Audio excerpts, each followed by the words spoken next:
आपका बहुत बहुत स्वागत है Insta vastu numero research centre और तरुण कानूनगो की बेसिक एस्ट्रोलॉजी के क्लास में। आज हम स्टडी करेंगे चैप्टर 1 की। यहाँ से शुरुआत होगी इस कोर्स की बेसिक एस्ट्रोलॉजी की। तो थोड़ा सा रिकैप कर लेते हैं। लास्ट वीडियो में, इंट्रोडक्टरी वीडियो में हमने बताया था कि एस्ट्रोलॉजी के 4 मेन पिलर होते हैं, 4 पिलर्स ऑफ एस्ट्रोलॉजी। क्या आपको वो याद है 4 पिलर्स कौन कौन से होते हैं? यदि तो अभी अपनी नोटबुक में आप लिख लीजिए। तो 4 पिलर्स ऑफ एस्ट्रोलॉजी क्या होते हैं, हम इस विषय से अपने टॉपिक को रेस करेंगे और इसे आगे ले जाएंगे हम 9 प्लैनेट्स वाले चैप्टर पे। 9 प्लैनेट्स वाला चैप्टर लॉन्गेस्ट चैप्टर है। इसमें आपको ग्रहों के बारे में इन डेप्थ, इन डिटेल्स जानकारी हम आपको प्रोवाइड करेंगे। आपको जो ब्लैक बोर्ड पे दिख रहे होंगे ये 4 पिक्चर्स, ये 4 पिक्चर्स दरअसल में पिलर्स हैं। एक पिलर, दूसरा पिलर, तीसरा पिलर और चौथा पिलर। पिलर वहां पे लगाया जाता है जहां पे हम फाउंडेशन डालते हैं किसी मकान, बिल्डिंग को बनाने के लिए। फाउंडेशन बहुत ही मजबूत होना चाहिए, तभी हम आगे अपने सपनों का घर या सपनों की बिल्डिंग बना सकते हैं। तो उसी प्रकार एस्ट्रोलॉजी है, तो बेसिक एस्ट्रोलॉजी आपकी बहुत ही स्ट्रांग होना चाहिए। यहाँ आपकी पकड़ बहुत ही मजबूत होना चाहिए। हम डिस्कस करते हैं कि ये 4 पिलर्स कौन कौन से हैं। वो 4 पिलर्स है जिसके ऊपर पूरा एस्ट्रोलॉजी का बेस टिका हुआ है। पूरी एस्ट्रोलॉजी की बिल्डिंग इन्हीं 4 पिलर्स पे खड़ी की जाएगी, तैयार की जाएगी। पहला पिलर 9 प्लैनेट से है, यानी कि 9 ग्रह, सूर्य, चंद्र, मंगल, बुध, गुरु, शुक्र, शनि, राहु और केतु। 12 जोडिएक साइन से उसके बाद 12 राशियां, 12 हाउसेस ऑफ कुंडली, मतलब 12 हाउसेस ऑफ हॉरोस्कोप और 27 नक्षत्र। इन चारों को जान लिया, इन चारों पे पकड़ मजबूत बना ली, तो आप कैसा भी प्रिडिक्शन कर सकते हैं, किसी का भी प्रिडिक्शन कर सकते हैं। और फिर हम शुरू करते हैं 9 प्लैनेट से हमारे इस सफर की शुरुआत करते हैं। सीक्वेंस आप देखिए, मैंने खास सीक्वेंस में इन प्लैनेट्स को लिखा है। ऐसा नहीं कि सन फिर जुपिटर फिर वीनस फिर राहु फिर केतु फिर मार्स, ऐसा नहीं। इसको एक खास पैटर्न में लिखा है। और ये पैटर्न में क्यों लिखा है, ये आने वाले कुछ ही मिनटों में आपको पता लग जाए। सन यानी सूर्य, मून, चंद्र, मंगल, मार्स, मरकरी, बुध, वीनस, शुक्र, सैटर्न, शनि, राहु, केतु, इनको इस पैटर्न में लिखने का एक खास पर्पस है, एक खास वजह से मैंने इन प्लैनेट्स को एक सीक्वेंस में लिखा है, जो कि इस प्रकार है। इसे हम कहेंगे फैमिली 1, फैमिली 2 है, और ये है न्यूट्रल। फैमिली 1 में सन, मून, मार्स, जुपिटर, ये 4 मेंबर्स हैं फैमिली 1 में। फैमिली 2 में वीनस है, सैटर्न है, राहु है और केतु है। मरकरी जो है उसको हमने रखा है न्यूट्रल। ये क्यों है ऐसा? अकॉर्डिंग टू वैदिक एस्ट्रोलॉजी, ये जो 4 ग्रह हैं, सन, मून, मार्स और जुपिटर, ये देव तत्व वाले हैं, मतलब ये ईश्वर तत्व वाले प्लैनेट्स हैं। इनकी एक मर्यादा होती है, एक आचरण होता है, एक नीति होती है, इसके विरुद्ध ये नहीं जाते हैं। इनका खास पर्पस है, खास रोल है, रिस्पॉन्सिबिलिटी है इनके पास। रिस्पॉन्सिबिलिटी रोल्स इनके पास भी है, पर यहाँ थोड़ा सा मामला बदल जाता है। ये अपनी मर्यादा से हटेंगे नहीं। सूर्य आता है, सुबह आता है, सनराइज होता है और सनसेट होने के बाद सूर्य चला जाता है, रोज आता है बिना किसी आराम के। तो ये सन का काम है, मून अपने हिसाब से आएगा, 15 दिन शुक्ल पक्ष, 15 दिन जो है कृष्ण पक्ष, उस हिसाब से चंद्र का मूवमेंट होता है। ये अपने कारकत्वों में, अपने सिग्निफिकेंस में कमी नहीं करते हैं, ये पॉजिटिविटी देते हैं, देव तत्व वाले। इन्हें आप नोट कर लीजिए, ये देव तत्व है। अब जो मरकरी है ये न्यूट्रल है, ये फैमिली 1 में भी जा सकता है, फैमिली 2 में भी जा सकता है, डिपेंड करता है कि ये किसके साथ में है। यदि ये सन के साथ में है तो फिर अकॉर्डिंग टू सन बिहेव करेगा, फैमिली 1 के मेंबर्स के हिसाब से एक्ट करेगा। अगर ये फैमिली 2 वाले पेरेंट्स के साथ चला गया तो फिर ये उनके हिसाब से ढल जाएगा। ये बच्चा बुद्धि है, ये ढल जाएगा आसानी से, इन्फ्लुएंस में आ जाएगा या अपने इन्फ्लुएंस में ले लेगा। ये स्टेबल है। और ये जो है फैमिली 2, ये है दानव। जैसा कि आप जानते हैं दोस्तों कि ये जो पूरी दुनिया है ये पॉजिटिव और नेगेटिव एनर्जी पे चलती है, यानी कि इस दुनिया में अच्छे लोग भी हैं और बुरे लोग भी हैं, अच्छी ताकतें हैं, बुरी ताकतें हैं, भगवान है तो शैतान भी है। इन्हीं सब के सामंजस्य से दुनिया चलती है। इस प्रकार से ये ग्रह अपना अपना काम करते हैं। जो देव तत्व वाले हैं, स्टेबल प्लैनेट्स हैं, वो है सन, मून, मार्स एंड जुपिटर। वैसे सन और मून तो हमको दिखते हैं, आप गूगल पे सर्च करेंगे या यूट्यूब पे देखेंगे तो मार्स और जुपिटर के बारे में भी आपको देखने को मिल जाएगा ग्रह कैसे होते हैं। ये दो मेन फिजिकल ग्रह होते हैं जो हम अपनी आंखों से देख सकते हैं। बाकी के लिए हमको टेलीस्कोप या फिर ज्योग्राफिकल चैनल वगैरह पे हमें इनको देखना पड़ेगा कि इनका एक्चुअल आकार क्या है। बाकी ये देव तत्व है और ये दानव तत्व है। अब इस फैमिली के बीच में ये हो गया है गुड पावर, ये हो गया बैड पावर। ये दोनों हमेशा आपस में, इनका नेचर है कि एक दूसरे के साथ इनकी भिड़ंत होती रहती है। ये किसी फिल्म का हीरो है ये वाला फैमिली, और ये उसी फिल्म में विलेन का रोल करते हैं। अपोजिट नेचर होता है इन लोगों का, है ना। एक दूसरे को हमेशा काटने की, मारने की, आगे बढ़ने की सोचेंगे। Opposite in nature. मरकरी जो है वो इन्फ्लुएंस में आकर जिसके साथ रहेगा वैसा बिहेव करेगा। 9 प्लैनेट्स में हम शुरुआत करेंगे सन के साथ, सूर्य के साथ।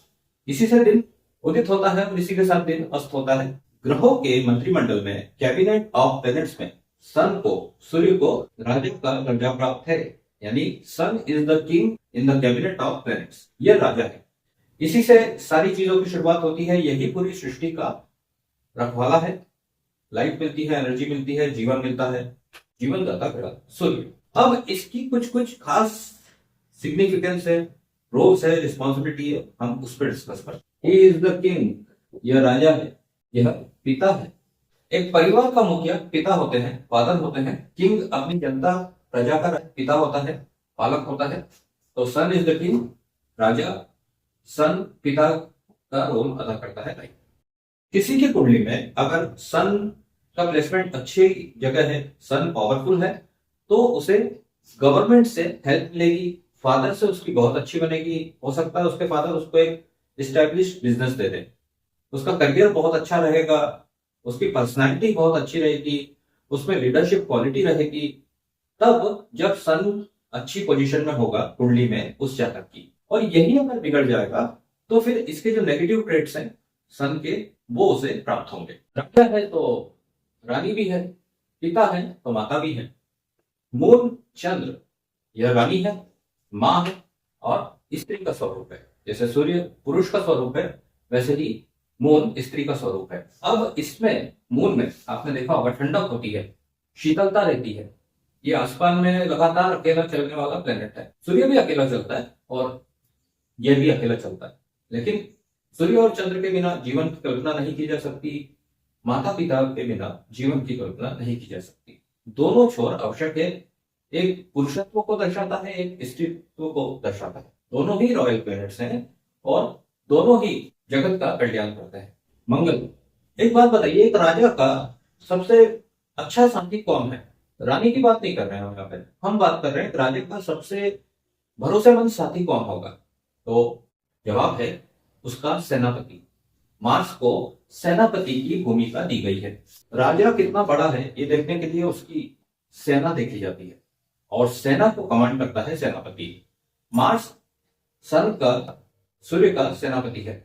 ये डिसाइड करता है कि राजा का कद कितना बड़ा होगा। यही राज्य को जीतने जाता है, दुश्मन शत्रु सेना को हराने का काम, उनसे लड़ने का काम, सारा काम सेनापति करता है। इसीलिए इसे सेनापति कहा गया है। ये भी सूर्य की तरह कड़क ग्रह है, बट ये सूर्य के ऑर्डर को फॉलो करने वाला ग्रह है। सूर्य जहां पे कंट्रोलर है, किंग है, वहीं पर मार्स जो है वो ऑर्डर टेकर है, सूर्य के ऑर्डर पे काम करने वाला प्लेनेट। उसका सबसे भरोसेमंद, सबसे विश्वसनीय साथी राजा का मार्स, मंगल। अब ये युद्ध नीति में माहिर होता है, ये आजीवन योद्धा रहता है। ये यहां से मंगल से हम देखते हैं साहस, पराक्रम, बल और स्ट्रेटेजी मेकर। ये सब क्वालिटीज होती है मार्स में। अब आता है बहुत ही शानदार, बहुत ही अच्छा प्लेनेट जुपिटर, गुरु। गुरु के बिना जीवन की कल्पना नहीं हो सकती।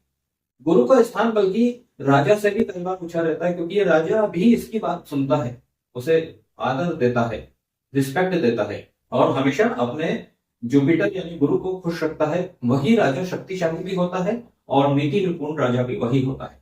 तो जुपिटर एक बहुत ही इंपॉर्टेंट, महत्वपूर्ण ग्रह है हम सभी के लिए। जुपिटर एक बहुत ही शुभ ग्रह है। ये काम जो करता है, शिक्षा देने का काम, नीति पालन का काम, जितने भी धार्मिक उत्सव होते हैं, जितने भी अच्छे कार्य होते हैं, उन सब में अग्रणी लीडर वहां पर जुपिटर होता है। ग्रहों के मंत्रिमंडल में, कैबिनेट ऑफ प्लैनेट्स में जुपिटर को मंत्री का दर्जा, मिनिस्टर है, हेड ऑफ द डिपार्टमेंट है। तो इसकी जो जिम्मेदारियां हैं वो राजा के साथ में रहकर प्रजा का या राजा के परिवार का, राजा के उत्तराधिकारी को तैयार करने का काम जुपिटर का होता है। इसकी भी बहुत ही ज्यादा इंपॉर्टेंस है।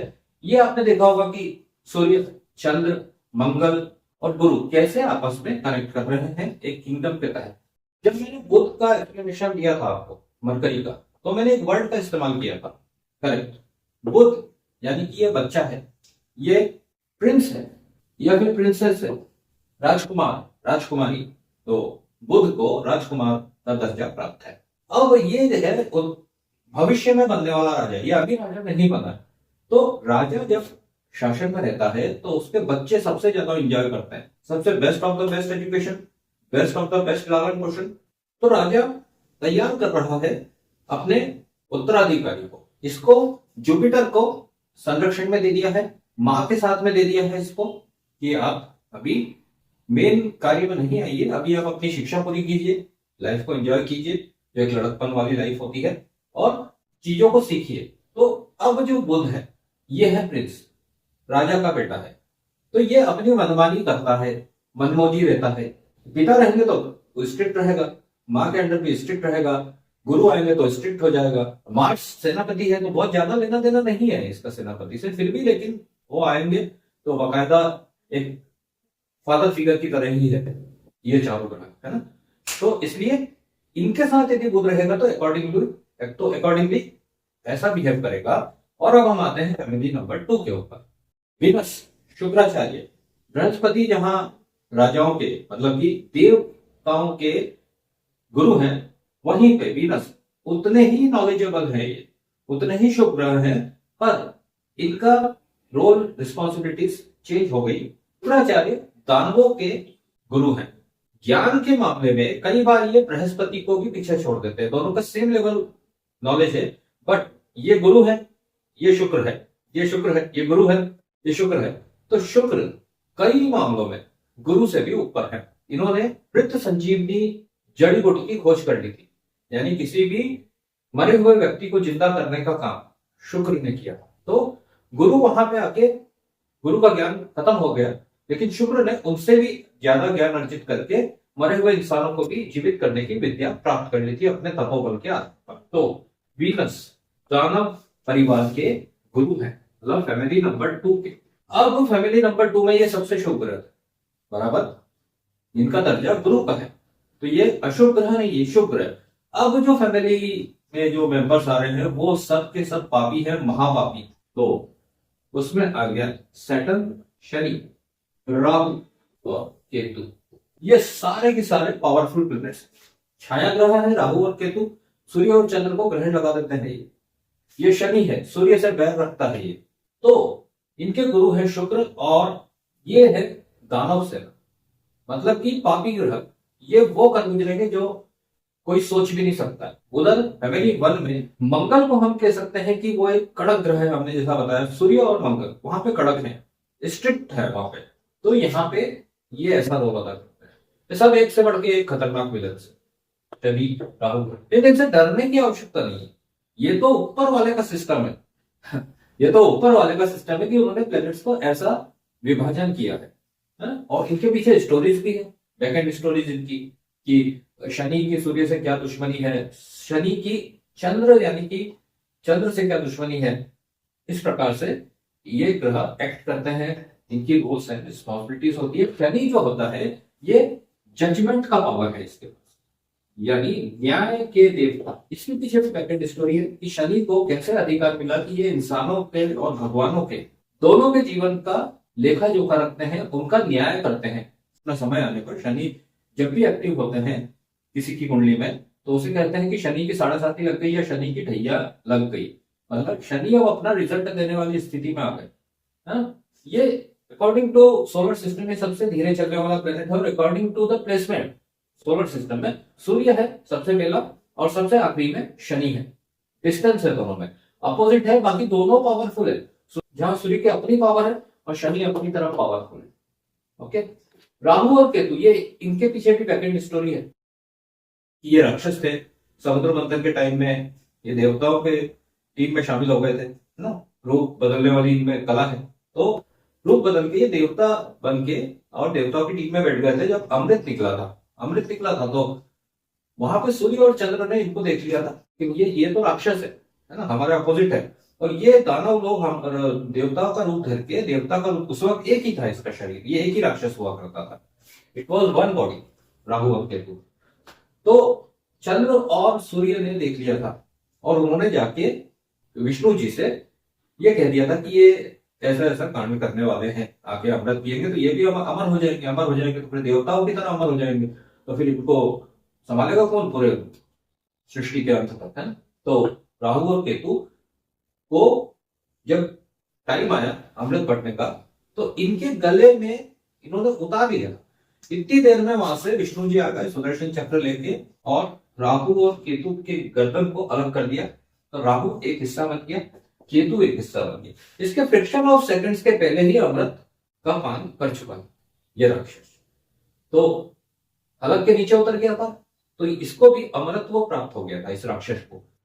सुदर्शन चक्र से गला कटा, इसके दो हिस्से हो गए, एक राहु और केतु। अब ये मृत अवस्था में नहीं गया, अमर था, अमर हो गया, अमृत पिया था, अमर हो गया।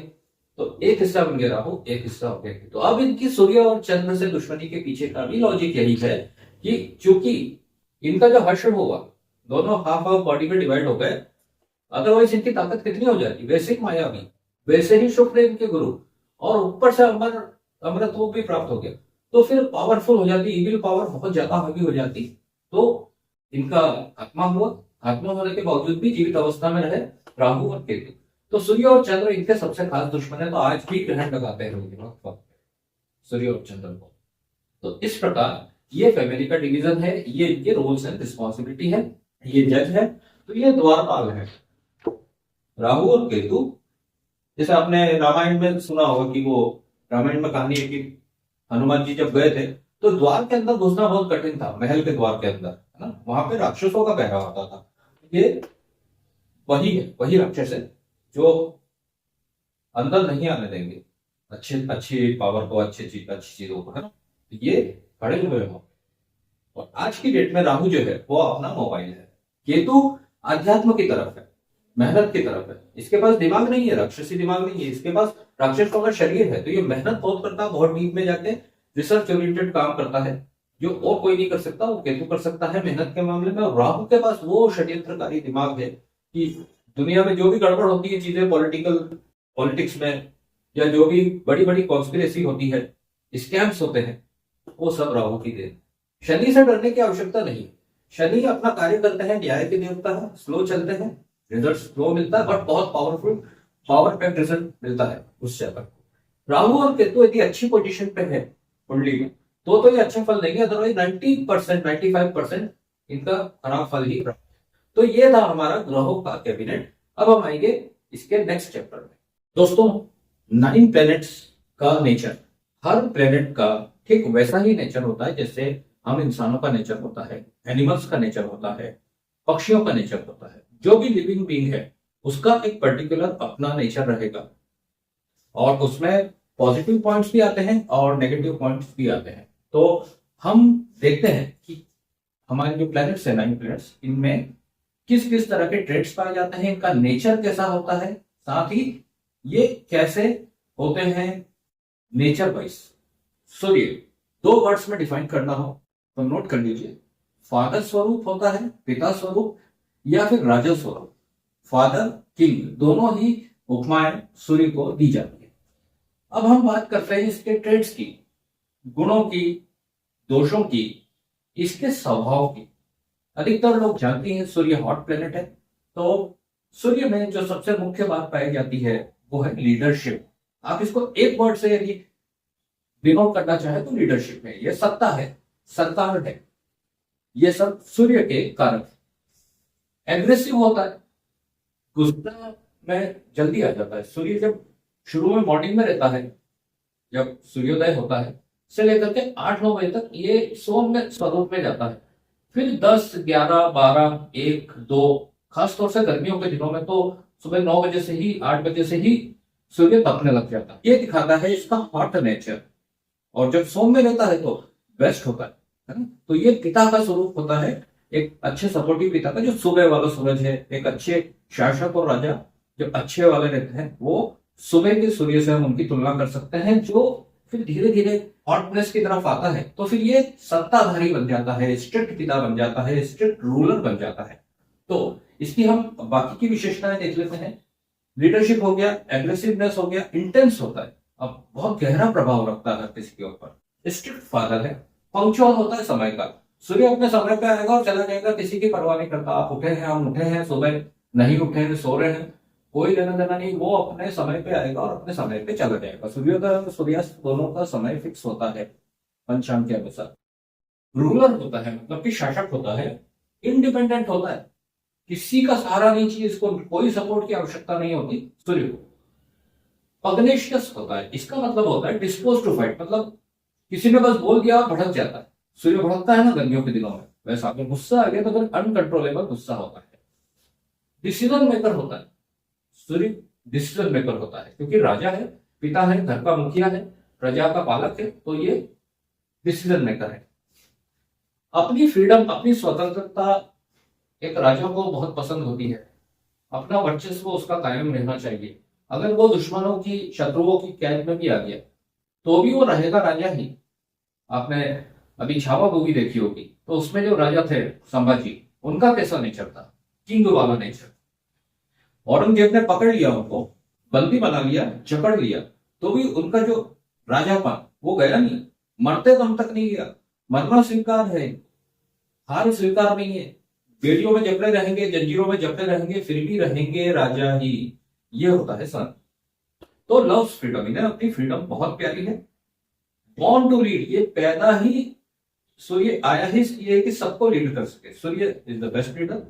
सूर्य बनते हैं, बनने की कोशिश हमें करना चाहिए कि सूर्य जैसा बने। तो हाईली एनर्जेटिक होता है, आंख का गोला है ये, एनर्जी भर भर के होती है, हाई स्टेमिना होता है सूर्य में। वॉन्ट्स एवरीवन टू वर्क, ये जब सूर्य प्रधान लोग जब ऑफिस में आएंगे या अपने जहां भी ये काम करते हैं वहां पे आएंगे, तो ये चाहेंगे कि आते से ही सब लोग काम पे इनको दिखे या इनके आते से ही काम शुरू हो जाए।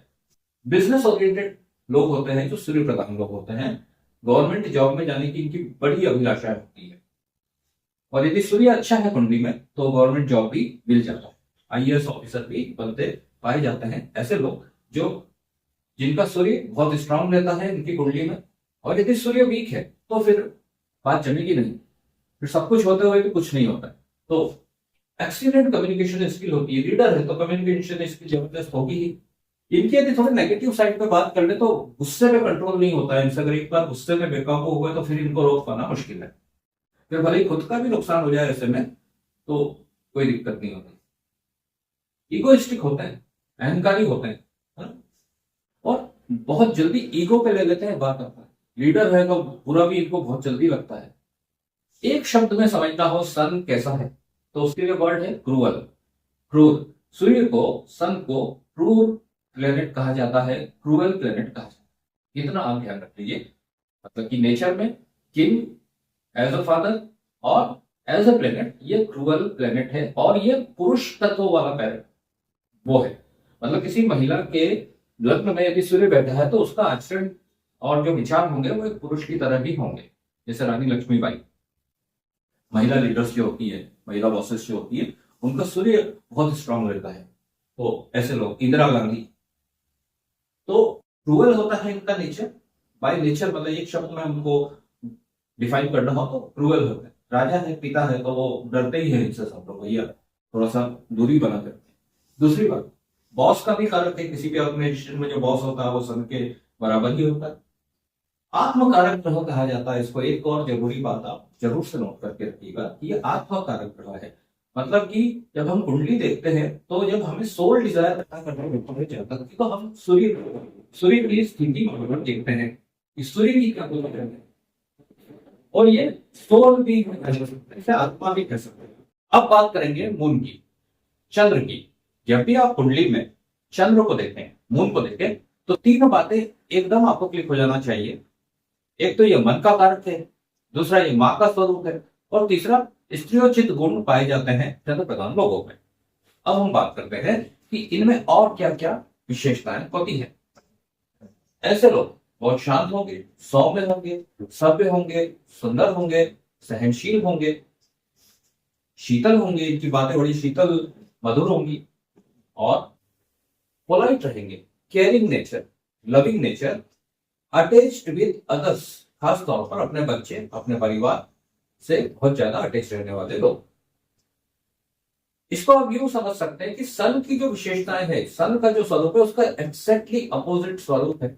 इमोशनली बहुत ज्यादा हाई रहते हैं, सेंसिटिव होते हैं, बहुत जल्दी हर्ट हो जाते हैं, कोई सी भी छोटी सी बात भी इनको चुभ सकती है। तो इनसे जब आप डील करें तो बहुत ही सावधानी से डील करें। पनीली आंखें वाले जो व्यक्ति होते हैं उनका देखिएगा चंद्र जो है वो एक्टिव रहेगा। रिस्पेक्टफुल होते हैं, बहुत दूसरों के प्रति बहुत रिस्पेक्टफुल होते हैं, रिस्पेक्ट से बात करते हैं और खुद के लिए भी उतनी ही रिस्पेक्ट चाहते हैं। हमने कहा कि अपोजिट नेचर होता है सन का, तो लीडरशिप क्वालिटी उतनी हाई नहीं होती है, इनडिसिजिव होते हैं, डिसीजन मेकर नहीं होते हैं ये लोग। इनको किसी का सपोर्ट चाहिए हर वक्त, हर वक्त किसी ना किसी का इन्हें सपोर्ट चाहिए, अपने बच्चों का, अपने पति का, अपनी पत्नी का, और तब ये बहुत अच्छा परफॉर्म करते हैं।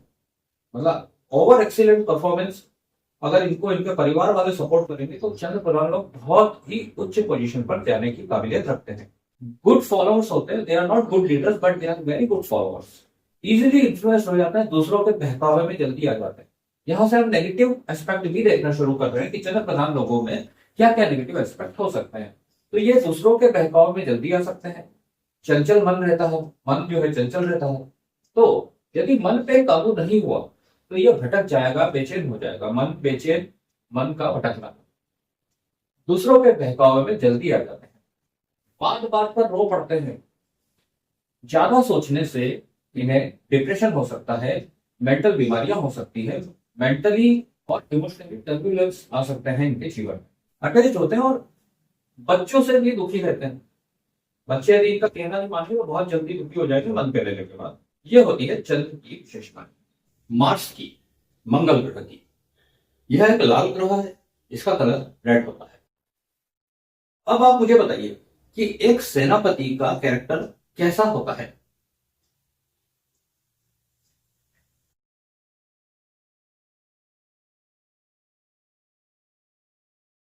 आगे आपके दिमाग में सेनापति का कैरेक्टर तो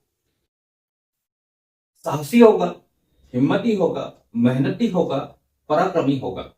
मतलब कि बल, ताकत, शक्ति की पराकाष्ठा, यानी कि मंगल ग्रह। यह चूंकि यंग स्टेज में रहता है, यंग ब्लड कहते हैं इसको, तो ताकतवर, शक्तिशाली और साहसी, पराक्रमी होने के साथ साथ ये युद्ध नीति का बड़ा गजब का जानकार है। मतलब स्ट्रेटेजी जहां पे आएगी, फाइटिंग स्पिरिट, वो हमें मंगल में मिलेगी। यह राजा की आदेश के बगैर कोई काम नहीं करता। मतलब कि जैसे हम हनुमान जी का एग्जांपल ले लें, मंगल का यदि सबसे बेस्ट कारक कहा जाता है, जिनके नाम से मंगल ग्रह को जाना जाता है, वो है श्री हनुमान जी। और हनुमान जी राम जी के आदेश के बिना कोई काम नहीं करते थे। राम जी ने फिर आदेश दे दिया तो फिर लंका, रावण, उसकी सेना कोई मायने नहीं रखती। ऐसे ही होते हैं मंगल वाले। साथ ही साथ यदि हम इनके नेगेटिव ट्रेड्स पे बात करें तो ये गुस्से वाले होते हैं और बहुत जल्दी इन्हें गुस्सा आ जाता है। गुस्सा मान लीजिए इनकी नाक पर बैठा रहता है, हॉट माइंडेड रहता है, गर्म दिमाग के लोग। अगर ये मेहनत नहीं करेंगे, कसरत नहीं करेंगे, फिजिकल एक्टिविटी में अपने आप को इंडल्ज नहीं करेंगे, तो इससे होगा ये, इनका गुस्सा बढ़ेगा और इस स्थिति में इनके झगड़े होना शुरू हो जाते हैं लोगों से, जरा सी बात पर भड़क जाते हैं। अगर इनके शरीर से पसीना लगातार बहता रहे तो फिर इनसे बढ़िया प्लेनेट कोई नहीं है, क्योंकि मेहनत और पराक्रम की पराकाष्ठा वाला प्लेनेट है। क्योंकि ये युद्धरत रहते हैं, इनका अधिकांश जीवन युद्ध में बीतता है, तो इनकी अपनी लव लाइफ कुछ नहीं होती है। आप इनसे लव की ज्यादा अपेक्षा ना रखें मंगल प्रधान लोगों से, ये अलग चीजों के लिए बने हैं। हालांकि ये बहुत आकर्षक, बहुत ही सुंदर दिखने वाले लोग भी होते हैं, क्योंकि फिजिकल ताकत इनकी बहुत होती है, इनकी कद काठी बहुत अच्छी होती है, तो फीमेल्स इनकी तरफ बहुत जल्दी आकर्षित भी होती है। पारिवारिक सुख इन्हें नहीं मिलता, बाकी सब चीजें बढ़िया, दो जगह ये बात खाते हैं, एक तो लव लाइफ में, दूसरी बात पारिवारिक सुख में इन्हें कमी रहती है। ये बने दूसरे कामों के लिए है। अब हम बात करते हैं जुपिटर ग्रह की। यह बहुत ही प्यारा ग्रह है, बहुत ही शुभ ग्रह है। इसके अपोजिट है शारीरिक बनावट में मंगल से। मंगल जहां एकदम कसरती बदन, अच्छी टोन्ड बॉडी वाला व्यक्ति है मंगल प्रधान, वहीं पर गुरु प्रधान व्यक्ति थोड़ा सा मोटा थुलथुला होगा। कारण उसका यह है कि ये दिमाग का कार्य करता है। जैसे ये शारीरिक शक्ति में आगे है मंगल, उसी प्रकार दिमागी शक्ति की जहां बात आएगी वहां पे जुपिटर नंबर 1 ग्रह है। ये थोड़े मोटे शरीर वाले होंगे, कम फिजिकल एक्टिविटी करते हैं, खाना इन्हें बहुत पसंद होता है, खासतौर पर मीठा, और इनमें ज्ञान अर्जित करने की भूख जबरदस्त होती है। ये लोग ज्ञान की आधारशिला रखने वाले लोग होते हैं। बहुत अच्छे नीति सलाहकार होते हैं क्योंकि ज्ञान की पराकाष्ठा है ये। दिमागी ताकत भरपूर रहती है इनमें, नीति विशेषज्ञ होते हैं, और राजा का सेनापति जैसा होता है उसी प्रकार से ये राजा के मंत्री हैं, राजा के राजपुरोहित हैं। सभी शुभ कार्य जुपिटर के बिना नहीं हो सकते, भले ही वो शादी हो, बच्चों की शिक्षा हो, वहां पे सर्वमान्य गुरु हैं। बोलने वाले लोग होते हैं, ज्ञान इतना है इनके दिमाग में कि ना बोलना बहुत पसंद होता है, पर झगड़े से दूर रहने वाले लोग होते हैं। सामंजस्य तो करा देंगे, ये मीडिएटर भी बन जाएंगे झगड़े में, लेकिन जहां हाथापाई पे झगड़ा उतर आएगा, मारपीट पे झगड़ा उतर आएगा, वहां से अपने आप को डिसअपेयर कर लेंगे, वहां से चले जाएंगे। अच्छा, इनमें यदि इनके नेगेटिव थोड़े से एस्पेक्ट की बात करें तो ऐसे लोग अपने ज्ञान की वजह से अहंकारी हो जाते हैं। इन्हें अपमान बिल्कुल भी पसंद नहीं, अपमान में ये लोग बिल्कुल एक्सेप्ट नहीं करेंगे। नेगेटिव पॉइंट्स में इनके ज्यादा सोचने वाले होते हैं, इनका ज्ञान तो बहुत होता है, दिमाग बहुत चलता है इनका, तो कई बार ओवर थिंकिंग के शिकार हो जाते हैं, ओवर इमेजिनेटिव हो जाते हैं। इमेजिनेशन पावर भी बहुत अच्छा है इनका, क्रिएटिविटी भी बहुत अच्छी है, पर ज्यादा अगर हो जाए तो फिर ये सपनों की दुनिया में चले जाते हैं। मुंगेरी लाल के हसीन सपने वाली बात हो जाती है इनके साथ। ट्रेडिशनल हो, ये लोग ट्रेडिशनल होते हैं, पारिवारिक मर्यादाओं पर बहुत ज्यादा ध्यान देने वाले लोग। परिवार होता है इनका, मंगल वाले का परिवार नहीं होगा, पर गुरु वाले का अपना परिवार होगा, बच्चे होंगे, सब कुछ होगा, राजकार्य में लगे होंगे, अच्छी पोस्ट पे होंगे, बिजनेस में भी नंबर 1 रहते हैं ये, और जॉब में भी नंबर 1 रहते हैं।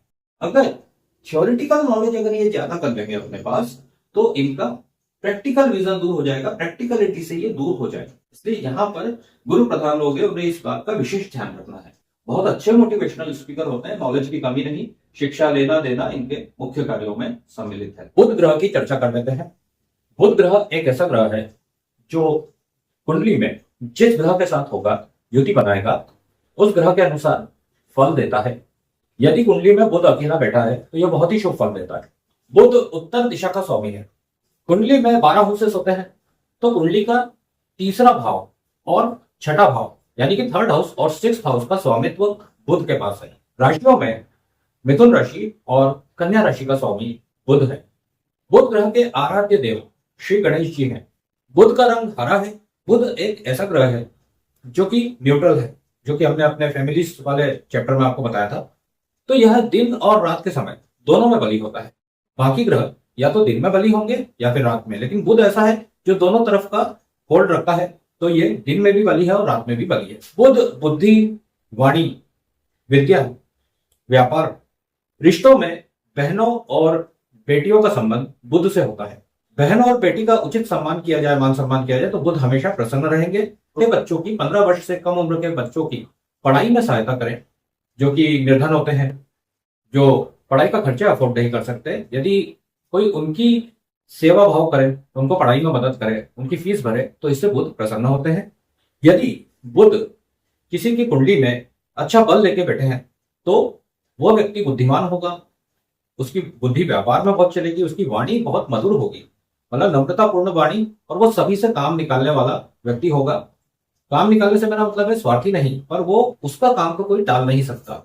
तो ऐसे लोग अपने करियर में बहुत सक्सेस होते हैं, क्योंकि आज का जमाना जो है वो वाणिज्य व्यापार का जमाना है। तो वाणी, बुद्धि और व्यापार में कौशल रहेगा तो वह व्यक्ति काफी सफल होता है। बुध नए वस्त्रों का भी कारक है, बड़े मकान का कारक है, मंदिर का कारक है, तीर्थ यात्राओं का कारक तत्व है। वन, उपवन, बगीचे और फूलों वाले हरे पौधों का संबंध बुध से है। ज्योतिषी का भी जो कारक तत्व है वो बुध है, क्योंकि बुध गणित का भी कारण है। यदि बुध अच्छा होगा तो उस व्यक्ति का, उस जातक का गणित बहुत अच्छा होगा, गणित में वो कभी चूक नहीं करेगा। और ज्योतिष में भी काफी गणनाएं होती है, काफी गणित का भी इसमें भागीदारी होती है, इसलिए बुध का अच्छा होना बेहद आवश्यक है। यदि ये निर्बली है कुंडली में तो फिर ये विपरीत प्रभाव देगा, जैसे बहन बेटियों से विवाद कराएगा, वाणी खराब कर देगा, कठोर वाणी, कड़वी वाणी बोलने वाला बना देगा, उसकी बुद्धि काम नहीं करेगी उस व्यक्ति की, उसका अपने बहनों और बेटियों से ही संबंध उसके खराब हो जाएंगे, विवाद हो जाएंगे, और वो उसे नए वस्त्र हासिल नहीं होंगे, वो हमेशा फटे पुराने कपड़ों में रहेगा, बुद्धिहीनता रहेगी, और विद्या से वंचित रहेगा वो व्यक्ति, बहुत ही अल्प विद्या को वो प्राप्त कर पाएगा, विद्या प्राप्त करने में बहुत बाधाएं देगा बुध। यदि बुध निर्बल है, कुंडली में कमजोर है, तो बुध को अच्छा कैसे किया जाए, तो बुध को अच्छा कैसे करना है, इसका उपाय मैंने जो आपको बताया कि बुध को हमें अपने फेवर में करने के लिए बहनों बेटियों से मान सम्मान देना है उन्हें।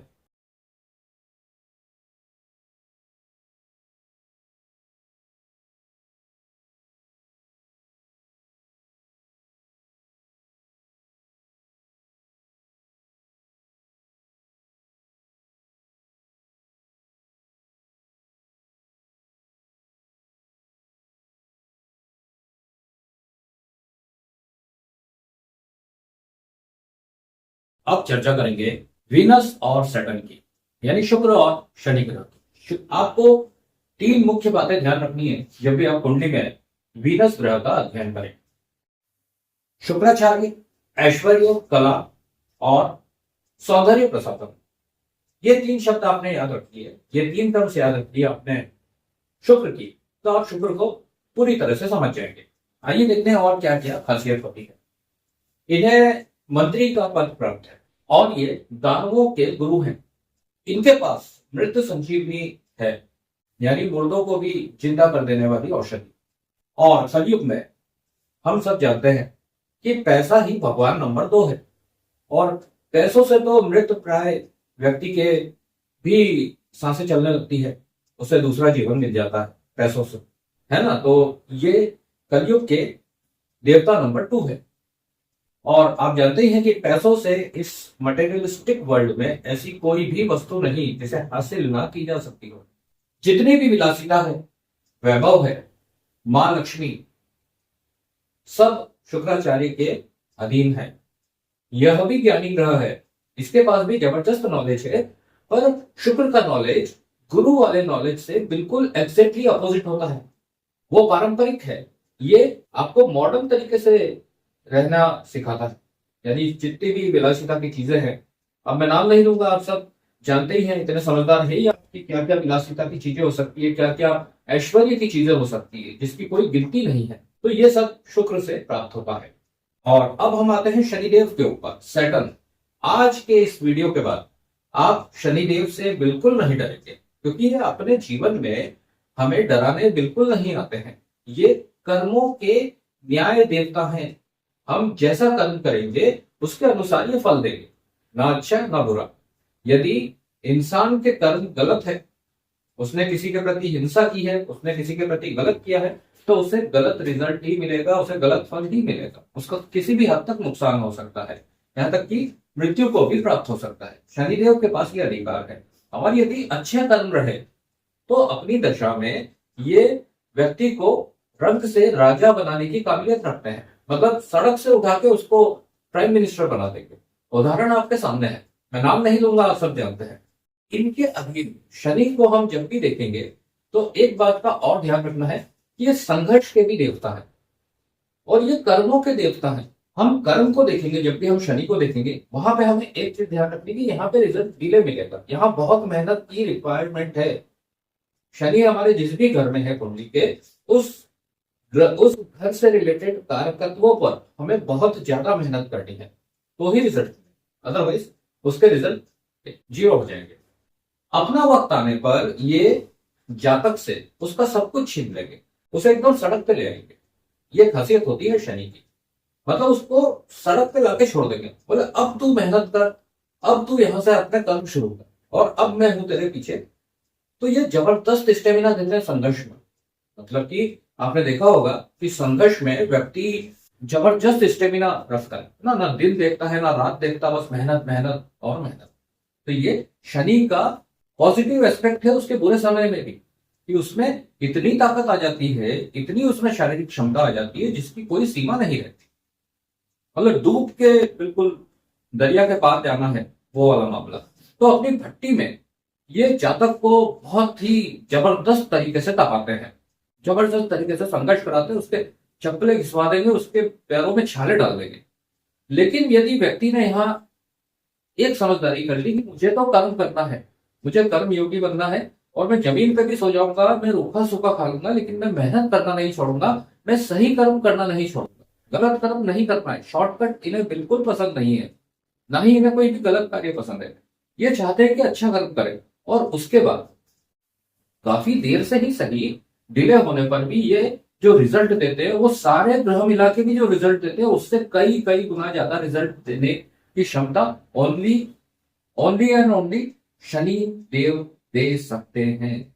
और इनकी अग्नि परीक्षा जिसने भी पार कर ली, अपने कर्मों को सही किया, कोई भी गलत कार्य नहीं किया, तो ये छप्पर फाड़ के सफलता देते हैं। देर से देने पर छप्पर फाड़ के सफलता, और पैसा, धन दौलत, ऐश्वर्य इतना देंगे कि आपके घर में जगह नहीं बचेगी कि कहाँ रखूं इतना पैसा, इतनी विलासिता, इतने सौंदर्य वाली चीजें मैं रखूं कहाँ। ये शुक्र के दोस्त हैं, याद रखिए। ये फैमिली नंबर 2 से है, तो आपस में कनेक्टेड है ये। तो बहुत ही बढ़िया रिजल्ट देते हैं, पर संघर्ष के बाद देते हैं, डिले के बाद देते हैं, और बहुत मेहनत कर पाते हैं। इनके नेगेटिव पॉइंट्स की बात करें तो क्या क्या हो सकता है। एक शुक्र का भी रह गया था नेगेटिव पॉइंट। तो यदि शुक्र के नेगेटिव पॉइंट ये है कि आदमी विलासिता में, धन दौलत में, और यूं कह लीजिए कि सेक्सुअल हैप्पीनेस में इतना डूब जाएगा कि वो अपना नाम खराब कर लेगा, अपने रिश्ते खराब कर लेगा, अहंकार उसके दिमाग पे सवार हो जाएगा। ये शुक्र का नेगेटिव पॉइंट है। शनि के नेगेटिव पॉइंट्स में व्यक्ति आलसी हो सकता है, अकर्मण्य हो सकता है, मतलब कोई काम काज नहीं करेगा, दिन भर घर पे पड़ा रहेगा, बीमार कर देते हैं, ये लंबी बीमारी देते हैं, ये मृत्यु के भी कारक है, एक्सीडेंट के कारक है, पैरों पे चोट लगती है। इनकी जब दशा में यदि गलत कर्म किए हैं आपने, किसी के प्रति कुछ गलत कार्य किया है, तो ये आपको पैरों से ग्रस्त कर सकते हैं, पैरों की समस्याओं से। एक्सीडेंट करवा देंगे, घुटना करवा देंगे, पैर तुड़वा देंगे, एक्सीडेंट करवा के बेड रेस्ट दे देंगे, आपको एकदम क्रिटिकल कंडीशन में पहुंचा सकते हैं ये, यदि कर्म गलत रहे तो। और यदि कर्म अच्छे हैं तो इनसे बिल्कुल डरने की आवश्यकता नहीं है। यही शिक्षा, यही ज्ञान हमें शनि से मिलता है। आइए अब डिटेल में चर्चा करते हैं राहु और केतु की। जैसा कि मैंने आपको बताया था, ये एक ही शरीर के दो हिस्से हैं, और ये दानव शरीर है इनका, मतलब कि सिर से लेकर धड़ तक ये एक राक्षस था। और फिर कहानी आपको पता ही, या पीछे देख लीजिएगा कि ये किस प्रकार से दो अलग अलग बॉडी में डिवाइड हो गए। पहला हिस्सा हो गया राहु, मतलब सिर का हिस्सा, और धड़ का हिस्सा, गर्दन के नीचे का हिस्सा केतु। अब ये अमर है, छाया ग्रह है, तो बड़े कमाल के और बड़े ही इंटरेस्टिंग प्लैनेट्स हैं। अगर आपने इनको समझ लिया तो कलयुग में आपकी नैया पार हो गई जी। कलयुग में बहुत पावर के साथ राहु और केतु एक्टिव रहते हैं, मतलब अभी चल रहा है कलयुग। तो देव तत्व वाले जितने भी प्लैनेट्स हैं वो तो अपना असर रखते ही है, पर वो उतने प्रभावशाली नहीं है कलयुग में जितने की दानवीय स्वभाव वाले प्लैनेट्स हैं, या फिर क्रूर प्लैनेट्स कह लीजिए। और जहां हम क्रूर प्लैनेट्स की बात करते हैं, पापी ग्रह की बात करते हैं, वहां पे फैमिली 1 में आते हैं सूर्य और मंगल, फैमिली बी में आते हैं शनि, राहु और केतु। राहु जो है ये एक मायावी छाया ग्रह है, ये द्वारपाल है। महलों, पुराने महलों के बाहर जो सैनिक खड़े रहते थे ये वो है। और ये छल, कपट, धोखा, भ्रम, धुआं, पल में गायब हो जाना, पल में प्रकट हो जाना, गिरगिट जैसा रंग बदलना, और आज के जमाने में जो हमारे मोबाइल फोन है, जो एआई टेक्नोलॉजी है, ये सब राहु है। और ये इसका जो विस्तार होगा आगे, वो आज हम और आप कल्पना भी नहीं कर सकते कि राहु कितने रूप में हमारे सामने आएगा। ये रूप बदलने में माहिर होता है, अपना चेहरा बदल लेता है ये। तो जो बहुत अच्छे एक्टर्स होते हैं उन्होंने, मतलब कि फिल्म इंडस्ट्री या मूवीज में या टीवी सीरियल्स में जो कलाकार होते हैं या जो रंगमंच कलाकार होते हैं, 3 ग्रह उनके लिए बहुत ज्यादा काम करते हैं। एक तो हो गया चंद्र कला है, 64 कला है। तो एक्टिंग की जितनी भी स्किल्स होती है, सुंदर दिखने वाले जो एक्टर्स एक्ट्रेसेस होते हैं, कलाकार होते हैं, वो चंद्र से प्रभावित होते हैं। शुक्र फिल्म इंडस्ट्री है, एंटरटेनमेंट है, शुक्र वहां रिलेट होता है। राहु रूप बदलने में माहिर, तो एक कैरेक्टर में जब आता है एक्टर तो अपना रूप बदल लेता है, अपना शरीर बदल लेता है। तो वहां पे राहु की खासियतें काम करती है। केतु रिसर्च ओरिएंटेड है। हम समझते हैं राहु को षड्यंत्र, गुप्त योजना, ये दिमाग वाला हिस्सा है। देखिए इसमें ये चीज नोट कीजिए कि ये सिर का हिस्सा, अब सिर में जो जो भी चीजें होती है हमारी, सबसे प्रमुख है दिमाग। तो जितने भी षड्यंत्र है, जितने भी गुप्त योजनाएं होती है, कॉन्स्पिरेसीज होती है, छल कपट धोखा भ्रम, ध्यान रखिएगा ये सब राहु के गुण हैं। तो रूप बदलकर जासूसी करना, अभी धुरंधर मूवी हम सभी ने देखी है। तो जासूसी करते हैं उसमें जाके, एक देश से दूसरे देश में, एक देश के जासूस दूसरे देश में जाके उन लोगों का भेष में आकर के, उन लोगों का रूप लेके जहां उन्हें जासूसी करनी है, उन लोगों के बीच में रह के वो सारी गुप्त चीजें निकाल लेते हैं। तो ये राहु वाली कैरेक्टरिस्टिक्स है। अननोन फेस, फेस बदलने में इतना माहिर है कि आप पहचान ही नहीं पाओगे कि ये व्यक्ति राहु प्रधान व्यक्ति कल ये कह रहा था और आज ये कह रहा था, और में रूप बदल लेते हैं। ये अभी एकदम सिंपल नजर आएंगे और एकदम से इनका रूप बदल लेते हैं। ये एकदम ग्लैमरस हो जाएंगे, एकदम से मतलब शुक्र इनके पीछे फीका पड़ जाता है। इस कदर रूप बदलने में माहिर होते हैं। जितने भी आकस्मिक धन लाभ होता है वो राहु करवाते हैं, और जितनी आकस्मिक हानि होती है, अचानक से होने वाली चीजें, वो सब राहु की देन। ऑनलाइन मनी भी राहु है, तो इसमें फ्रॉड्स होते हैं, आप जानते हैं, स्कैम्स होते हैं, मोबाइल पे स्कैम्स होते हैं। और एक बहुत खास चीज है राहु की, जब राहु अपने नक्षत्र में आता है, मतलब जब बलशाली हो जाता है और इसको इसका फेवरेट हाउस मिल गया कुंडली में, तो फिर ये तबाही के तबाही सुनामी से आगे बढ़ के निकल जाता है। अभी हमने देखा था कुछ सीक्रेट फाइल्स खुली थी हमारे पॉलिटिशियंस की, नाम नहीं लूंगा किसी का भी, ना फाइल का नाम लूंगा, पर आप सब जानते हैं। तो ये राहु अभी अपने शतभिषा नक्षत्र में चल रहे हैं और ये गड़े मुर्दे उखाड़ के ले आते हैं।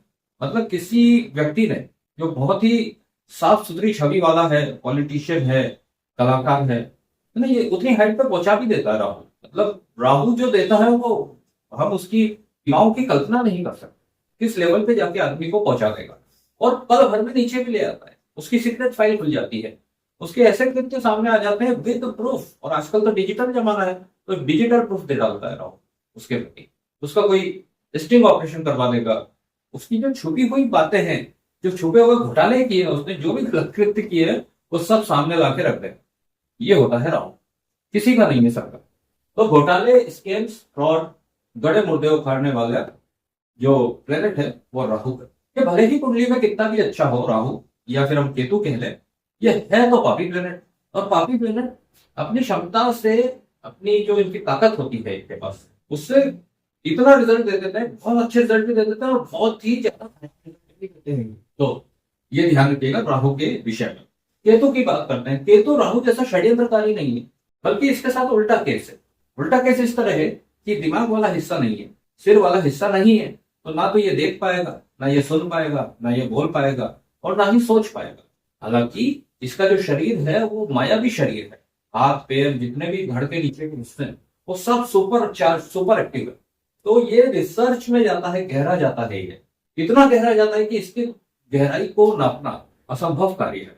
तो ये ऐसी ऐसी चीजें निकाल लाता है केतु प्रधान व्यक्ति वाला जो जातक है। अगर उसका सही तरीके से चार्ट है केतु, तो वो सबसे पहले तो एकांतवासी हो जाएगा, अकेला हो जाएगा, और नॉलेज की उसमें वो डाउनलोडिंग होगी कि जो नॉलेज गुरु के पास भी नहीं है, वो नॉलेज रखता है केतु।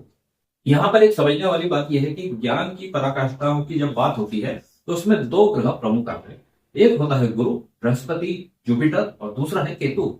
और केतु कई मामलों में गुरु के ज्ञान से ज्यादा ज्ञान रखता है, पर इसका ज्ञान जो होता है वो गुरु के ज्ञान से एग्जैक्टली अपोजिट होता है।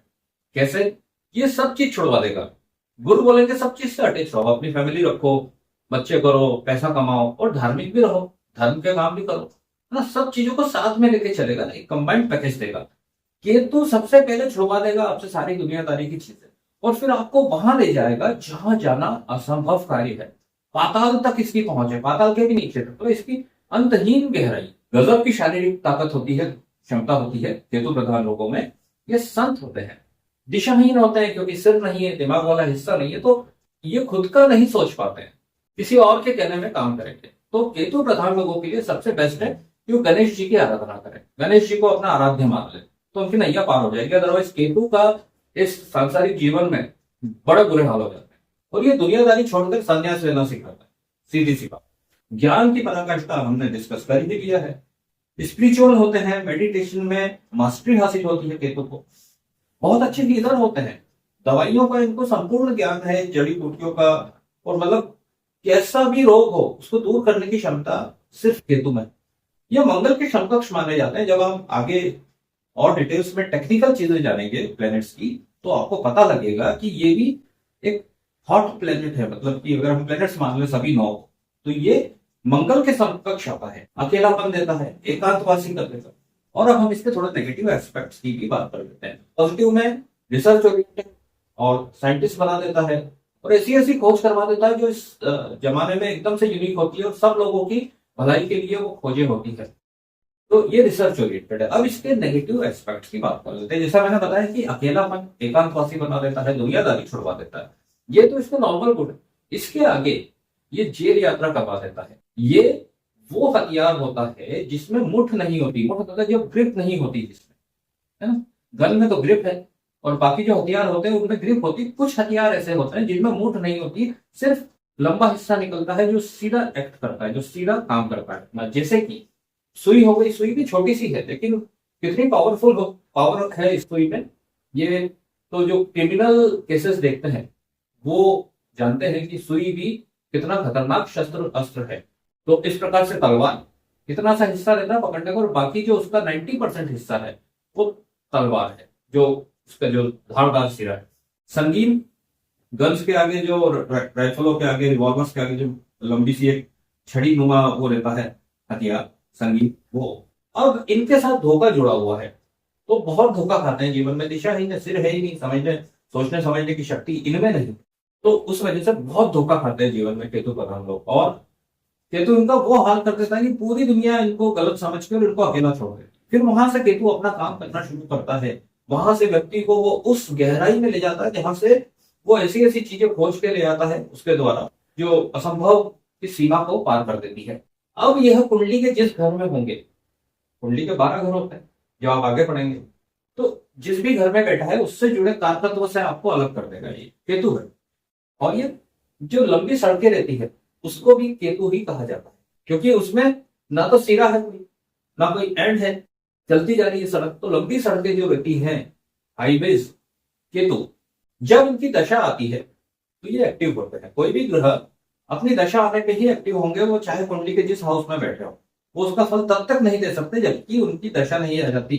ये आप एडवांस एस्ट्रोलॉजी में जानेंगे कि दशाएं किस तरह से काम करती है। जब हम एडवांस लेवल पे जाएंगे तो आपको दशाओं का टॉपिक आएगा, दशाओं का जब टॉपिक आएगा तब हम बताएंगे आपको कि कैसे एक्टिव होते हैं और उस एक्टिव होने में ये क्या चीजें करते हैं सारे ग्रह। तो अपनी दशा में आने पर ये आपको सबसे पहले दुनिया छुड़ा देंगे, बहुत धोखा देंगे, लोग धोखा दे देंगे आपको, और लोग ये समझ के आपको अकेला छोड़ देंगे कि आप इन्हें धोखा दे रहे हैं। ऐसा उल्टा भ्रम हो जाता है। और अपनी दशा में आपके सबसे प्रिय व्यक्ति को आपसे अलग कर देंगे। जी हाँ, बहुत सैडफुल बात है, लेकिन व्यक्ति के जीवन में, इंसान के जीवन में जो भी उसका प्रिय व्यक्ति होता है, तो जब इनकी दशा आती है तो उस व्यक्ति को दुनिया छुड़वा देते हैं और आपको अकेला कर देते हैं। तो दुख वाला प्लेनेट है ये। सैडनेस, डिप्रेशन और धोखा, ये सब चीजें केतु से जुड़ी हुई है। ग्रहों के विषय में आपने भली भांति जानकारी प्राप्त कर ली है, सूर्य से लेकर राहु केतु तक, यानी कि पूरे 9 ग्रह की। अब समय है कि हम समझें कि इन ग्रहों की आपस में कैसी बनेगी, यानी कि इनके मित्र ग्रह, शत्रु ग्रह और न्यूट्रल ग्रह कौन कौन से होंगे। ग्रहों की मित्रता के, शत्रुता के और न्यूट्रल के 3 स्तर होते हैं। पहला स्तर होता है नैसर्गिक मित्रता, शत्रुता और न्यूट्रल। दूसरा होता है तत्कालिक मित्रता। कुंडली के 12 हाउसेस में जब ये एक दूसरे के पास में होते हैं तब इनमें तत्कालिक मित्रता या दूरी की वजह से शत्रुता देखी जाती है, और जब ये साथ में रहते हैं तो और भी बहुत सारी चीजों की गणना की जाती है, जैसे कि इनकी युति का क्या महत्व रहेगा, इनकी युति का क्या फल रहेगा, और इस तरह की और टेक्निकल चीजें जो आपको आगे एडवांस कोर्स में मिलती जाएंगी सारी जानकारियां। और एक होती है पंचदा मैत्री। पंचदा मैत्री में भी तात्कालिक मित्रता और नैसर्गिक मित्रता का मेल होता है, और उस आधार पर तय किया जाता है कि किस ग्रह के साथ मित्रता रहेगी, शत्रुता रहेगी या फिर न्यूट्रल रहेंगे। फिलहाल हम अभी बेसिक कोर्स में बात करेंगे उनकी नैसर्गिक मित्रता की। सूर्य की नैसर्गिक मित्रता, शत्रुता और न्यूट्रल जब देखते हैं हम, तो सबसे पहले आएंगे चंद्रदेव यानी मून, फिर जुपिटर और राजा का सबसे अच्छा साथी सेनापति। सेनापति को आप पहले स्थान पर भी रख सकते हैं, दूसरे स्थान पर क्वीन यानी कि चंद्र को रख सकते हैं, और साथ में ही जुपिटर। बुध राजा के बेटे हैं, इनके साथ इनका न्यूट्रल संबंध रहता है, क्योंकि राजा जब शासन करते हैं तो अपने साथ राजकुमार को नहीं लेते हैं। वो राजकुमार को भावी राजा के तौर पर तैयार करने भेज दिया जाता है, तो न्यूट्रल रहते हैं। सूर्य की नैसर्गिक शत्रुता वीनस के साथ है और शनि के साथ है। मून, चंद्र सूर्य को और जुपिटर को अपना मित्र मानते हैं, और बाकी के जितने भी प्लैनेट्स हैं उनसे न्यूट्रल भाव पे रहते हैं। यानी मून, चंद्र किसी भी ग्रह को अपना शत्रु नहीं मानते, इनके शत्रु 0 हैं। मंगल, इनके नैसर्गिक मित्र हैं सूर्य, मून और जुपिटर, क्योंकि फैमिली 1 से है ये।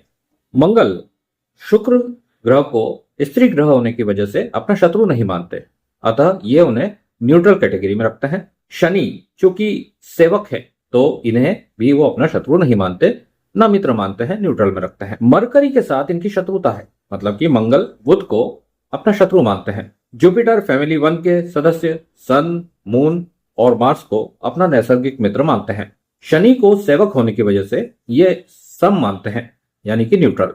जुपिटर की शत्रुता या जुपिटर बुध को और शुक्र को अपना शत्रु मानते हैं। वीनस यानी कि शुक्र बुध को और शनि को अपना मित्र मानते हैं, नैसर्गिक मित्र। वीनस के सम यानी कि न्यूट्रल है मार्स यानी मंगल और जुपिटर गुरु। वीनस, शुक्र, सूर्य और चंद्र को अपना नैसर्गिक शत्रु मानते हैं। शनिदेव, इनके शत्रुता सूर्य के साथ है, चूंकि ये फैमिली 2 के हैं, तो मरकरी जो कि न्यूट्रल है और वीनस इनके परम मित्र हैं शनिदेव के। जहां गुरु आते हैं वहां शनि भी नतमस्तक हो जाते हैं, अतः इनकी गुरु से कोई बैर नहीं, कोई शत्रुता नहीं। गुरु इनके सम है यानी कि न्यूट्रल।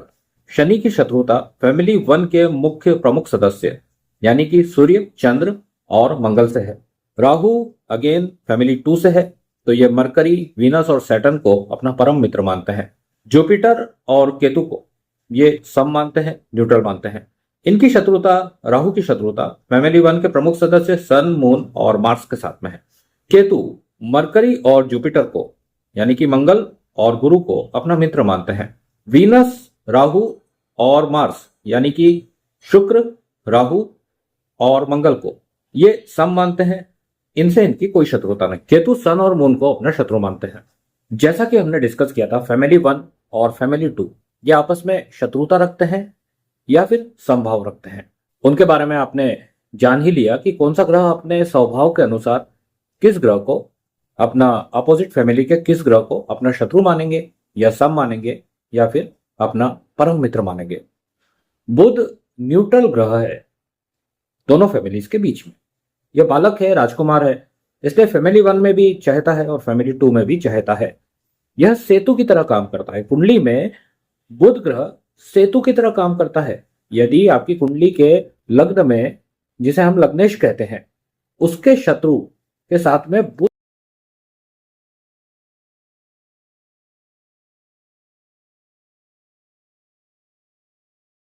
अब हम बात करेंगे ग्रहों की टेक्निकल एस्पेक्ट की तरफ, यानी कि ग्रहों से रिलेटेड कुछ और ज्यादा तकनीकी और गहरी जानकारियां। तो आइए शुरू करते हैं वर्ण के साथ। जैसा कि आप जानते हैं कि हमारे प्राचीन भारत में से जो हमारे भारतवासी हैं उनको खास वर्णों में बांटा गया है, मतलब उनका क्लासिफिकेशन कर दिया गया है। उनके धर्म के आधार पर नहीं, जिस रिलीजन से है वहां से उससे मतलब नहीं है, कौन व्यक्ति कौन सा कार्य करेगा, इस हिसाब से जब कार्य का डिवीजन हुआ, इसमें उनकी जाति इंक्लूड नहीं की गई थी उस टाइम पे जब ये वर्णों की व्यवस्था की गई थी। उनके कार्य के आधार पर वर्ण की व्यवस्था की गई थी। तो जो राजा थे उन्हें क्षत्रिय का वर्ण प्राप्त हुआ, जो शिक्षा दीक्षा पुरोहिती का काम करते थे, ज्योतिषी का काम करते थे, उन्हें ब्राह्मण का पद दिया गया, और जो व्यापार करते थे उन्हें वैश्य कहा गया। इसी प्रकार से जो निम्न स्तर के जो कर्मचारी थे, टॉयलेट साफ करते थे, या जो कर्मचारी होते थे निचले स्तर पर, जैसे कि आज हमारी नगर पालिका है, म्यूनिसिपैलिटी के जो कर्मचारी होते हैं उस जमाने में, जब वो उस तरह के जो काम होते थे साफ सफाई के, प्राचीन ज्योतिषी में दिया हुआ है, जिसके जनक थे, जिन्होंने इस विद्या को हमारे सामने आज जिस रूप में है उनको लाने का जो श्रेय है वो महर्षि पराशर जी है, जिन्होंने वैदिक ज्योतिष का ज्ञान संसार को दिया था।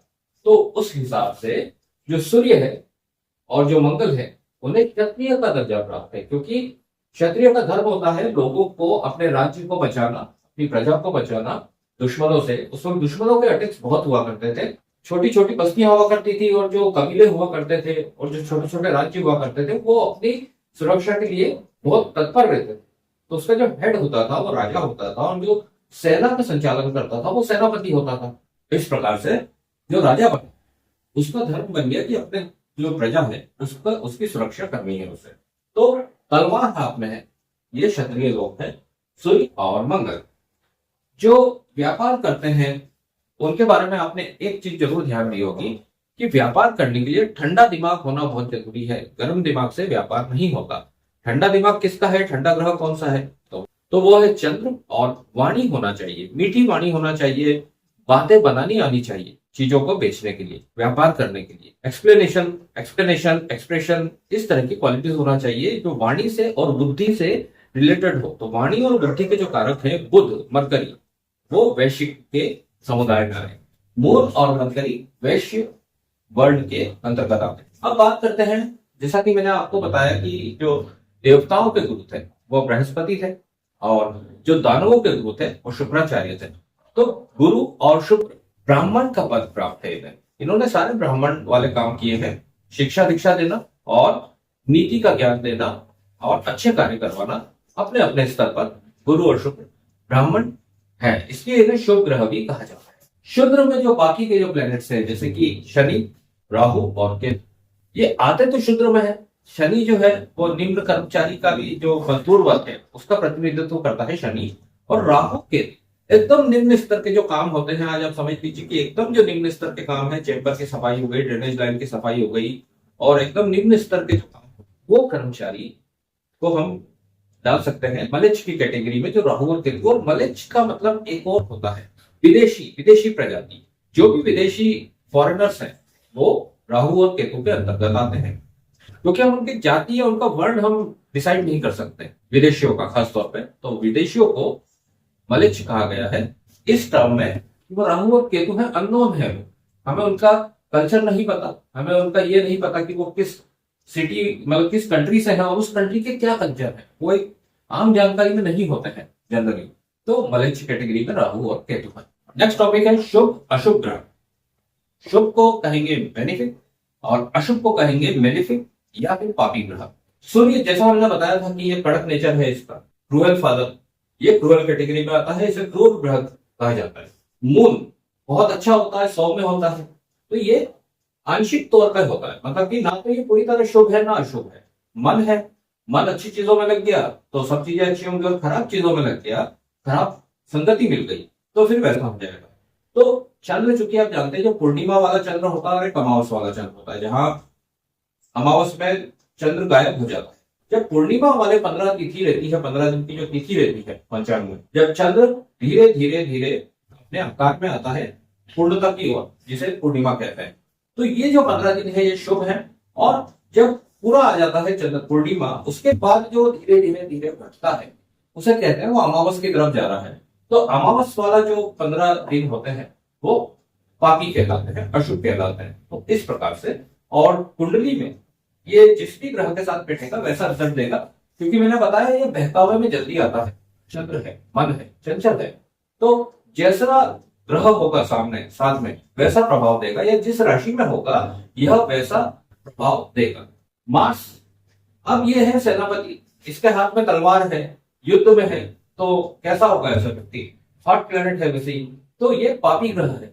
इसे सबसे पहले समझ में आता है कि शत्रुओं का सफाया करना, और गुस्सा इतना तेज होता है कि ये अपने रिश्तों को भी नहीं संभाल पाता, इसीलिए इसे ना तो लव स्टोरी होती है इनकी लाइफ में जनरली, और ना ये परिवार को सुख दे पाते हैं, परिवार का सुख नहीं मिलता, कारण इनका गर्म मिजाज, इनका गुस्सा, और ये फील्ड में रहना ज्यादा पसंद करते हैं, इनको घर में अच्छा नहीं लगता, घर में उल्टा सीधा बोल के निकल जाएंगे फील्ड में, तो ये पापी ग्रह है। जुपिटर और वीनस जैसा कि आपको बताया कि ये ब्राह्मण है तो ये सभी अच्छे कार्य करते हैं, इनका बुरे कामों से कोई लेना देना नहीं है, बुरे कामों से वैसे ही दूर हो जाएंगे ये। हालांकि दोनों की शिक्षा में, ज्ञान में जमीन आसमान का अंतर है, फिर भी यह भला करने के लिए ही है, ये भला करने के लिए ही बने। भले ही वो शुक्र दानवों का भला करे, या जो बृहस्पति है वो इंसानों का, या फिर जो राजाओं का, दूसरे ग्रहों का भला करने के लिए वो क्वालिटी जिनमें होती है, तो ये शुभ ग्रह है टोटल। किसी कुंडली में किसी भी जगह बैठे होंगे अपनी दृष्टि से शुभ प्रभाव ही देंगे, अपना शुभ रिजल्ट ही लाएंगे, भले ये 6, 8, 12 के स्वामी क्यों ना हो। 6, 8, 12 का कॉन्सेप्ट आपको तब हम डिटेल में समझाएंगे जब हम कुंडली की चर्चा करेंगे, कुंडली के 12 हाउसेस की चर्चा करेंगे। सैटर्न, राहु, केतु, ये टोटल पापी ग्रह है, इन्हें पापी ग्रह की संज्ञा दी गई। तो इस प्रकार से ये जो 9 ग्रह हैं उनका शुभ अशुभ के अंतर्गत जो क्लासिफिकेशन हुआ है वो इस प्रकार था। अब बात करते हैं ग्रहों के लिंग की, यानी कि इनके जेंडर की। जैसा कि आप जानते हैं हमारे समाज में भी पुरुष होते हैं, नारी होती है, और एक और कैटेगरी होती है जिसे हम कहते हैं नपुंसक या फिर हिजड़ा, आम भाषा में हिजड़ा कहा जाता है। तो इस 3 कैटेगरी में ग्रहों का विभाजन किस प्रकार से हुआ है, आइए देखते हैं।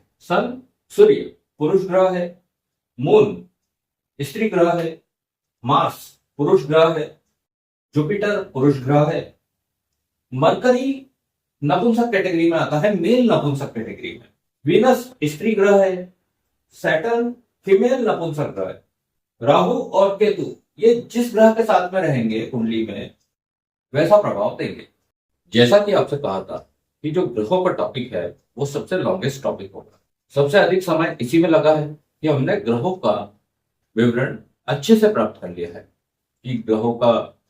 अब हम जो हमारे आगे के पिलर्स हैं जैसे कि 12 राशियां है, इसके बाद के जो 2 हाउसेस, इसके बाद के जो 2 मेन टॉपिक है, 4 पिलर, 4 पिलर याद है ना आपको, नवग्रह, 12 राशियां, 12 हाउसेस कुंडली के, और 27 नक्षत्र। नक्षत्र वाला हिस्सा जो है वो अभी हम छोड़ दे रहे हैं, इधर हमारा पहला हिस्सा ऑलमोस्ट कंप्लीट हो गया है। उसके बारे में जो चीजें बाकी है अब वो आपको आगे की जो दोनों पिलर्स हैं, यानी कि 12 राशियां और 12 हाउसेस, अब ये तीनों एक साथ चलेंगे क्योंकि हमें अल्टीमेटली जन्म कुंडली यानी हमारे हॉरोस्कोप को स्टडी करना है, इसको एनालिसिस करना है। तो अब हम बाकी के 3 जो हमारे 3 पिलर्स हैं उनको यहां समायोजित करेंगे। अब ये सब साथ में चलेंगे, अब इन्हें अलग अलग समझाना संभव नहीं है क्योंकि फिर अदरवाइज हम मुद्दे से भटक जाएंगे। तो हमें यहां से अपने स्टार्ट करना है, इसमें ग्रह भी आएंगे, इसमें 12 राशियां भी आएंगी और इसमें 12 ग्रहों का डिस्क्रिप्शन भी आपको प्राप्त होगा। ये जो आप देख रहे हैं ये एक हॉरोस्कोप है, यह नॉर्थ इंडिया में ज्यादा प्रचलित है, साउथ इंडिया में दूसरी तरह का हॉरोस्कोप इस्तेमाल में लिया जाता है जिसके बारे में हम आपको आगे कभी जानकारी दे देंगे। तो हम यहाँ से जब देखते हैं तो एक स्क्वायर है, स्क्वायर के अंदर 2 डायगोनल्स हैं, फिर 2 डायगोनल्स हैं, ऐसे। तो इस प्रकार से इनका डिवीजन 12 हाउसेस हमें मिले। अभी हम राशियां डिस्कस नहीं कर रहे हैं, अभी हम हाउस डिस्कस कर रहे हैं। एक कुंडली में जो घर होते हैं वो 12 होते हैं। 12 घर में ये जो होता है यहां से गिनती शुरू होती है और ये एंटी क्लॉकवाइज चलता है, यानी कि फर्स्ट हाउस ये है तो ये सेकंड हाउस, थर्ड, 4, 5, 6, 7, 8, 9, 10, 11, 12, यहाँ आपकी गिनती खत्म हो जाएगी, एंटी क्लॉकवाइज मूवमेंट होगा इसमें। तो स्टार्टिंग यहां से होगी, फिर ये यहां जाएगा, फिर ये यहां जाएगा, एक के बाद एक, और यहां जाके खत्म हो जाएगा। अब हम यहाँ पे इसको कहेंगे फर्स्ट हाउस, तो इसका नेक्स्ट हो जाएगा सेकंड, उसका नेक्स्ट थर्ड, इस प्रकार से 12 हाउसेस एंटी क्लॉकवाइज। हर एक जो हमारा ये बना है ट्रायंगल, इसमें हमने हाउसेस को क्रमांक जो दिया है सीरियल नंबर वो यहाँ 1 है, ये 2, 3, इस प्रकार से 11, 12। इस टॉपिक में हम कवर करेंगे ग्रह और राशियां, उसके बाद हम आएंगे कुंडली पे। कुंडली का इंट्रोडक्शन आपको दे दिया है, कुंडली पे हम आएंगे तो हम यहीं से स्टार्ट करेंगे। फिलहाल हम चलते हैं ग्रहों का और राशियों का क्या मेल होता है इस विषय पर। अभी का टॉपिक है 12 राशियां और उनके स्वामी ग्रह, यानी कि प्रत्येक ग्रह को एक एक राशि का स्वामी बनाया गया है। मतलब कि 12 राशि को इस प्रकार से डिवाइड कर दिया गया है कि उनका स्वामित्व ग्रहों में डिवाइड कर दिया गया है। यहाँ पर एक बात जरूर नोट कीजिएगा कि ये हम वैदिक एस्ट्रोलॉजी कर रहे हैं, जैसा कि आपको पता ही है। तो वैदिक एस्ट्रोलॉजी में, वैदिक ज्योतिष में महर्षि पराशर जी ने राहु और केतु को कोई स्थान नहीं दिया। काफी जगहों पर, काफी महत्वपूर्ण जगहों पर राहु और केतु का कोई स्थान नहीं है। अभी हम जो गणना करेंगे आगे, वो 7 ग्रहों की होगी जिसमें राहु और केतु नहीं होंगे। जो 7 ग्रह है वो इस प्रकार होंगे: सूर्य, चंद्र, मंगल, गुरु, बुध, शुक्र, शनि। इन 7 ग्रहों को आधार मान के अभी फिलहाल हम आगे का टॉपिक कवर कर रहे हैं। 12 राशि और उनके स्वामी ग्रह।